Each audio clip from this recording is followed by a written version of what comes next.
Hello everyone and welcome back to my channel. এই অর্ডারটা ছিল লাস্ট 12ই ডিসেম্বর 2024-এ।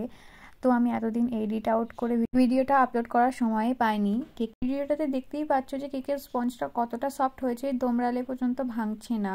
এই কেকটা ছিল 1 পাউন্ডের বাটারস্কচ ফ্লেভারের। যিনি কেকটা নিয়েছিলেন তিনি আমার রিপিটেড কাস্টমার ছিলেন এবং প্রতি বছর বার্থডেতে তিনি বাটারস্কচ ফ্লেভারেরই কেক নেন আমার থেকেই। কেকটা আমি পুরো 3 ঘন্টার মধ্যে কমপ্লিট করে দিই এবং আমার কেকটা ভালো করে ভিডিও বা ছবি তোলারও টাইম হয়নি, কারণ কেকটা বানাতে শুরু করি বিকাল 5টা থেকে এবং 8টার সময় বোন এসেই বলে যে দিদি কেক হয়ে গেছে, তাহলে দিয়ে দাও, আমি নিয়ে চলে যাব। কেকটা সেট করারও বেশিক্ষণ সময় পাইনি, ফ্রিজে জাস্ট 30 মিনিট রেখেছিলাম। বোনকে বলেছিলাম বাড়ি গিয়ে ভালো করে ফ্রিজে সেট করবে, তারপরেই কালকে কেটো। কেকের ডিজাইন নিয়েও ওদের কোনো ডিমান্ড ছিল না, তাই আমি একটা সিম্পল এবং সোভার লুক ক্রিয়েট করি কেকটার উপরে।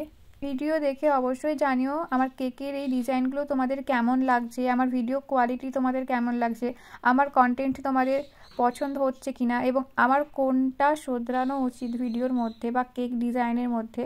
তোমাদের যদি কোনো সাজেশান থাকে অবশ্যই আমাকে কমেন্ট করে জানিও। ভিডিওতে একটা লাইক করে দিও এবং আমার পেজটা ফলো করে আমার পাশে থেকো। এবং তোমরা যদি জানতে চাও আমি আমার কেকের স্পঞ্জগুলো কিভাবে রেডি করি, একটা রেসিপির ভিডিও চাই, অবশ্যই কমেন্ট করে জানিও, আমি তোমাদের সাথে ভিডিও শেয়ার করব। টাটা।